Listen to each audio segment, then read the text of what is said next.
বন্ধ করতে হবে। বাংলাদেশের সম্প্রতি একটি হিন্দুত্ববাদী সংগঠন ইসকনের যে অগ্রসরণ যে হয়েছে, এটা যে বাতিল যে চিন্তাধারার যে উদ্ভব হয়েছে, আমরা মুসলিমদের পক্ষ থেকে বাংলাদেশ আহলে হাদিস আন্দোলন বাংলাদেশ আহলে হাদিস যুব সংঘের পক্ষ থেকে এর তীব্র নিন্দা জানাচ্ছি এবং সেই সাথে বাংলাদেশের সরকারকে সহ সারা বিশ্বের সমস্ত মুসলিমদেরকে সহ বাংলাদেশের সমস্ত মুসলিমদেরকে সাথে করে নিয়ে আমরা একত্র ভাবে সমস্বরে আমরা ঘোষণা করতে চাই, ইসকন হটাও, দেশকে বাঁচাও। ঠিক কিনা?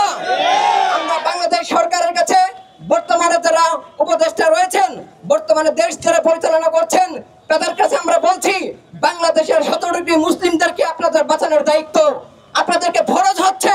এই মুসলিমদের হাত থেকে, ইহুদি খ্রিস্টানদের হাত থেকে এই মুসলিম জাতিকে রক্ষা করা। 56,000 বর্গ মাইলের দেশ, এই মুসলিম দেশকে আপনারা রক্ষা করবেন, এটা হচ্ছে আপনাদের দায়িত্ব। প্রত্যেকটা রক্ত, প্রত্যেকটা ভুটা কালকে কিয়ামতের দিন আপনাদেরকে কিয়ামতের সামনে আপনাদেরকে দাঁড়িয়ে, হাসরের ময়দানে দাঁড়িয়ে আপনাদেরকে আল্লাহর সাথে প্রশ্নবিদ্ধ হতে হবে। প্রত্যেকটি মুসলিমদের একটা যদি রক্ত ঝরে, আলিফ হত্যাকে শুরু করে নিয়ে সেই খতিব হত্যাকে শুরু করে নিয়ে প্রত্যেকটা ব্যক্তিকে যেভাবে হত্যা করা হয়েছে, প্রত্যেকটা হত্যার আমরা উপযুক্ত বিচার চাই। প্রত্যেকটা হত্যার উপযুক্ত বিচার চাই। তাদেরকে গ্রেফতারের মাধ্যমে উত্তম ভাবে তাদেরকে বিচারের আওতায় আনতে হবে। আমরা যতক্ষণ পর্যন্ত বিচ্ছিন্ন অবস্থায় থাকবো, ততক্ষণ পর্যন্ত ইহুদি এবং খ্রিস্টান এবং সমস্ত ধরনের হিন্দু খ্রিস্টান সমস্ত ধরনের বাতিল শক্তি আমাদের মাথা দিয়ে উঠবে, আমাদের সামনে উঠে আসবে। আপনারা সবাই মিলে জামাতবদ্ধ হন। বাংলাদেশের সবচেয়ে জামাত গুলো এদের সাথে আপনারা থাকবেন। আল্লাহ আমাদের তৌফিক দান করেন।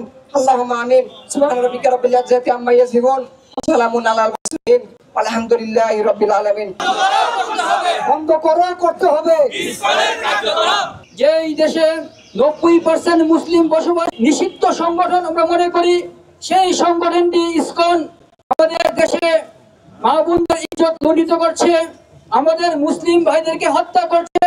আমাদের ইসলামী শিক্ষা সরকারের কাছে আমরা জোরভাবে আবেদন জানাচ্ছি, এই নিষিদ্ধ সংগঠন আমাদের দৃষ্টিতে সেই ইসকনকে যেন অচিরেই নিষিদ্ধ করে আমাদের বাংলাদেশ করে, এবং যারা এই ইসকনকে সাহায্য করছে, ইসকনকে বিভিন্ন দিক থেকে যারা অর্থ দিয়ে, সামর্থ্য দিয়ে যারা সাহায্য করছে, তাদেরকে যেন বিচারের অধীনে আনে এবং এই ইসকন নিষিদ্ধের মাধ্যমে তাদেরকে আমাদের এই দেশ থেকে যেভাবে ইহুদিদেরকে মদিনা থেকে তাদের বিতাড়িত করা হয়েছিল, সেভাবে যেন বিতাড়িত করে দৃষ্টান্তমূলক শাস্তি দেওয়া হয়।